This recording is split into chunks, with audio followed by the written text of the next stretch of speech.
இன்றைக்கி நம்ம பார்க்க போகிறது பல்லுறுப்பு கோவைகளுக்கு மீப்போமா கண்டுரைகள். இப்போ இவ்வளோ நாள் நம்ம வந்து சாதாரண ஒரு ஈக்குவேஷன்ஸ்க்கு தான் பார்த்துட்ருந்தோம். இப்போது ஒரு பல்லுறுப்பு கோவைகளுக்கு எப்படி வந்து மீப்போமா கண்டுபிடிக்கிறது அப்படிங்கிறத நம்ம பார்க்க போகிறோம். இப்போ சம்மு பார்த்துருங்க. முதல் சம்மில் x² - 5x + 6 x² + 4x - 12 இவற்றின் மீப்போவா கொடுத்துருக்காங்க x - 2. இதை வச்சு நம்ம என்ன கண்டுபிடிக்க போகிறோம் அப்படின்னா இந்த பல்லுறுப்பு கோவைகளுக்கு மீப்போமா கண்டுபிடிக்க போகிறோம். இப்போ இந்த முதல்ல கொடுத்துருக்காங்கல்ல x² - 5x + 6 அதை வந்து f(x) ஆகும், x² + 4x - 12 இதை வந்து g(x) ஆகும் நம்ம எடுத்துக்க போகிறோம்.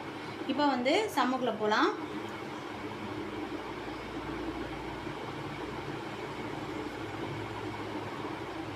இப்போ முதல்ல கொடுத்துருக்க இந்த ஈக்குவேஷனை f(x)ன்னு எடுத்து எழுத போகிறேன். f(x) = x² - 5x + 6 எடுத்து எழுதிட்டேன். இப்போ இதை வந்து நம்ம காரணிப்படுத்துதல் முறையில் நம்ம வந்து காரணிப்படுத்த போகிறோம். அதாவது இது ரெண்டு இருக்குல்ல, அதை வந்து மல்டிப்ளை பண்ண போகிறோம். 6x². முதல்ல இந்த சிம்பிள் தான் முக்கியம். ரெண்டுத்தையும் மல்டிப்ளை பண்ணும்போது இந்த சிம்பிள் தான் ரொம்ப முக்கியம். அப்போ ப்ளஸ் 6x²ங்கிறத நம்ம மென்ஷன் பண்ணணும். அப்போ தான் நம்மளுக்கு வந்து சம்மில் வந்து தப்பு வராது. இப்போ நான் இதை காரணிப்படுத்த போகிறேன். இப்போ நான் இந்த காரணிப்படுத்துகிற நம்பரை வந்து நான் கூட்டுனா இந்த நம்பர் வரணும், பெருக்குனா இந்த நம்பர் வரணும். அப்போ அந்த மாதிரி நான் காரணிப்படுத்த போகிறேன். 2 6 3 2s are 6. இப்போ எக்ஸுக்கு வந்து x² வரணும், என்ன பண்ணணும், ரெண்டு பக்கமும் x சேர்த்துக்கணும். இப்போ இது ரெண்டையும் நான் மல்டிப்ளை பண்ணும்போது என்ன கிடைக்குது அப்படின்னு பார்த்தீங்கன்னா 2 6 + 6 கிடைக்குது, x × x² கிடைக்குது. இப்போ முதல் டாபிக் முடிஞ்சிருச்சு. இப்போ சென்ட்ரு டாப்பிக்கில் வந்து பார்த்திங்கன்னா -5xன்னு இருக்குது. இப்போ -5x கிடைக்கணும் அப்படின்னா ரெண்டையும் கூட்டும்போது எனக்கு -5x கிடைக்கணும். அப்போ நான் என்ன பண்ணணும், ரெண்டையும் மைனஸில் சிம்பிளாக மாற்றிக்கணும். இப்போ -3x -2x நான் என்ன பண்ண போகிறேன், கூட்ட போகிறேன். அப்போ கூட்டும்போது எனக்கு என்ன கிடைக்கும், -5xன்னு கிடைக்கும்.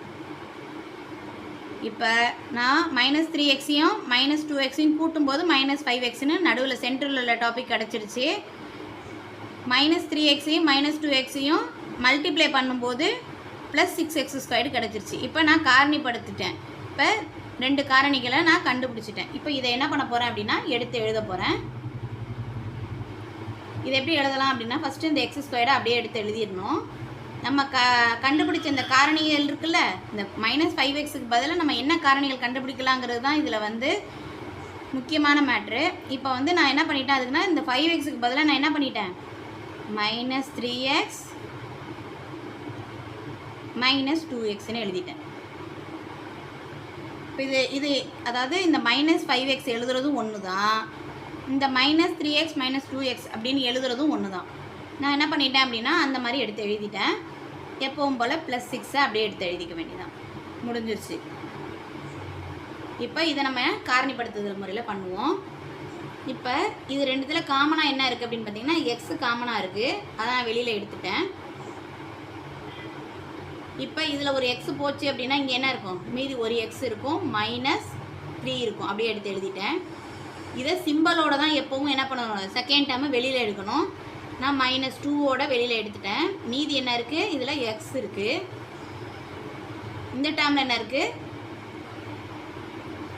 3 2s are 6ங்கும் போது இங்கே என்ன வரும், -3 அப்படின்னு வரும்.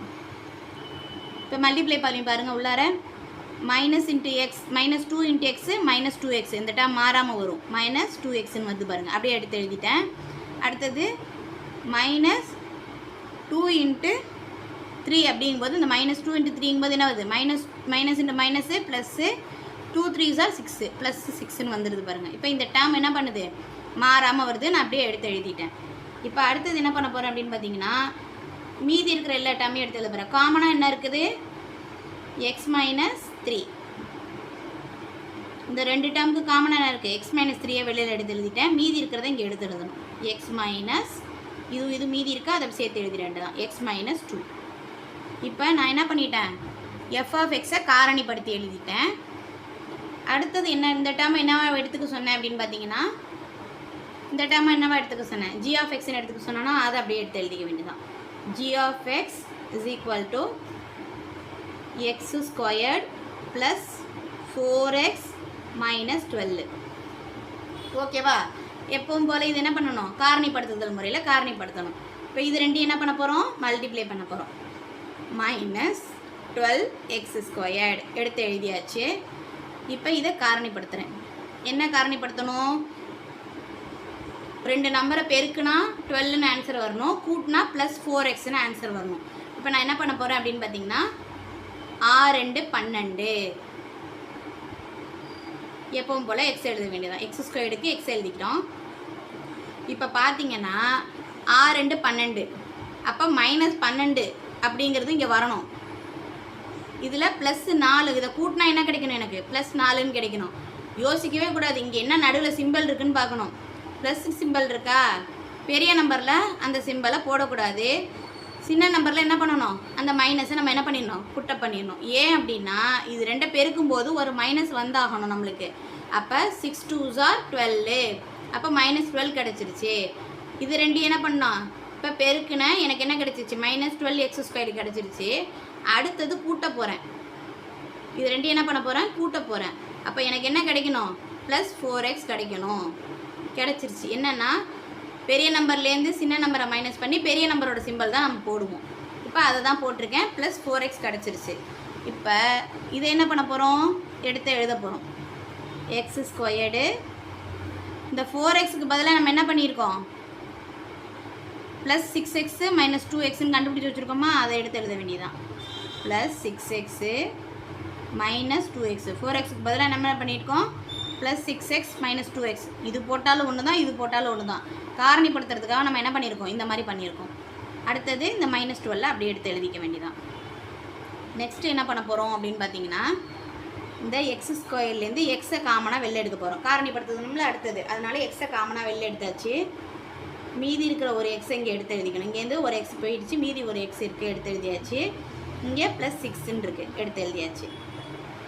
அடுத்தது எப்பவும் போல் சிம்பிளை வெளில எடுத்துடணும். மைனஸ் 2 வெளியில் எடுத்தாச்சு.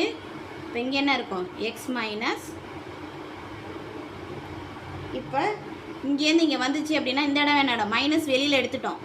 மைனஸ் 2 தான் வெளில எடுத்துருக்கோம், அதனால் இதை மைனஸ் வெளில எடுத்துட்டோன்னா என்ன இருக்கும், ப்ளஸ் 6ன்னு இருக்கும். இப்போ மல்டிப்ளை பண்ணி பார்த்தீங்கன்னாலும் ஒன்றா தான் தெரியும்.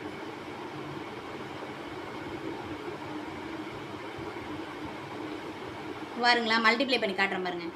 X into x x squared கிடச்சிருச்சு. X into 6 6x plus 6x கிடச்சிருச்சு. அடுத்தது பாருங்களா, இங்கே பாருங்கள், minus 2 into x minus 2x minus 2 into 6 6 2s are 12 minus 12 கிடச்சிருச்சு பாருங்கள். அப்போ கிடச்சிருச்சு. இப்போ இதை வந்து நம்ம காரணிப்படுத்துறதுக்காக நம்ம என்ன பண்ணியிருக்கோம், இந்த மாதிரி ஆல்ட்ரேஷன் பண்ணியிருக்கோம். இப்போ எப்பவும் போல் காமனாக என்ன இருக்குது, அதை எடுத்து எழுதிடணும். எக்ஸ் ப்ளஸ் 6 வந்து காமனாக இருக்குது, எடுத்து எழுதிட்டேன். மீதி என்ன இருக்குது அப்படின்னு பார்த்தீங்கன்னா எக்ஸ் மைனஸ் 2, அதை எப்பவும் போல் எடுத்து எழுதிடணும். எக்ஸ் மைனஸ் 2 எடுத்து எழுதியாச்சு. இப்போ இதுக்கு இந்த பல்லுறுப்பு கோவைகளில் உள்ள மீப்போமா கண்டுபிடிக்கிறதுக்குன்னு ஒரு ஃபார்முலா இருக்குது. அந்த ஃபார்முலாவை நம்ம என்ன பண்ண போகிறோம், இதில் அப்ளை பண்ண போகிறோம்.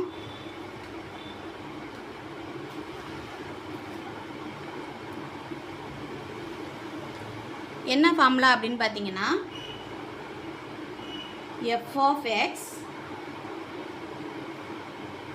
Into g of x is equal to மீ போவா இன்ட்டு மீ போமா. இப்போ மீ போவா இன்ட்டு மீ போமா எடுத்து எழுதியாச்சா. நம்ம ஆல்ரெடி வந்து எஃப் ஆஃப் எக்ஸும் ஜி ஆஃப் எக்ஸும் கண்டுபிடிச்சி வச்சுருக்கோம், அதை எடுத்து எழுதிக்க வேண்டியதான். இதில் எஃப் ஆஃப் எக்ஸ் என்னது, எஃப் ஆஃப் எக்ஸு இந்த இருக்குது, எடுத்து எழுதிக்கணும். என்னது, எக்ஸ் மைனஸ் 2 இந்த இருக்குது பாருங்கள், X minus 2 into X minus 3. அடுத்தது இந்த இன்ட்டை இங்கே என்ன பண்ணிக்கணும், அப்ளை பண்ணிக்கணும். அடுத்தது ஜி ஆஃப் எக்ஸ்,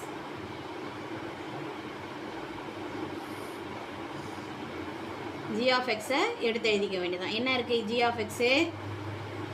அதே தான் x minus 2 into x plus 6 எடுத்து எழுதியாச்சு. மீ போவா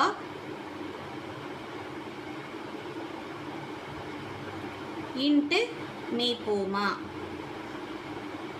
எடுத்து எழுதியாச்சு. இப்போ இதே திரும்ப எழுத போகிறோம். X minus 2 X minus 3 into X minus 2 into x plus 6 எடுத்து எழுதியாச்சு. ஆல்ரெடி மீப்போவா இருக்குல்ல, அது வந்து அவங்க சம்மளே கொடுத்துருக்குறாங்க. மீப்போவா கொடுத்துருக்காங்க பாருங்கள், எக்ஸ் மைனஸ் 2ன்னு. அதை வந்து இங்கே என்ன பண்ணணும்? அப்ளை பண்ணணும். இப்போ நம்ம அப்ளை பண்ண போகிறோம்.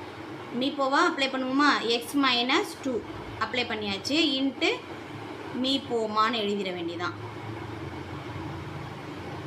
இப்போ எழுதியாச்சு. அடுத்தது வந்து இந்த எக்ஸ் மைனஸ் 2 என்ன பண்ணணும்? நம்ம இந்த பக்கம் கொண்டு வந்துடணும். X minus 2 X minus 3 into X minus 2 X plus 6. இங்கே மல்டிப்ளிகேஷனில் இருக்குது. இங்கே வரும்போது என்னவாயிடும்? டிவைடில் வந்துடும். இப்போ எக்ஸ் மைனஸ் 2வை கீழே இறக்கியாச்சு. இஸ் ஈக்குவல் டு மீப்போமா நம்ம கண்டுபிடிக்க வேண்டிய டேர்மு எடுத்து எழுதியாச்சு.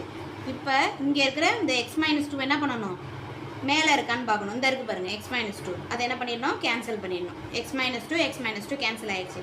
மீதி இருக்கிறத எடுத்து எழுதணும். என்ன இருக்குது? எக்ஸ் மைனஸ் 2 மீதி x minus 3 x plus 6 is equal to மீப்போமா கண்டுபிடிச்சாச்சு. இப்போ மீப்போமா கண்டுபிடிச்சிட்டோம். ஓகேவா? மீப்போமா கண்டுபிடிச்சாச்சு. இப்போ நம்ம ஆன்சரில் இது எங்கே இருக்குது அப்படிங்கிறத நம்ம பார்க்க போகிறோம். X minus 2 X minus 3 x plus 6 இந்த ஃபஸ்ட்டு ஏ தான் இதுக்கு கரெக்டான ஆன்சர்.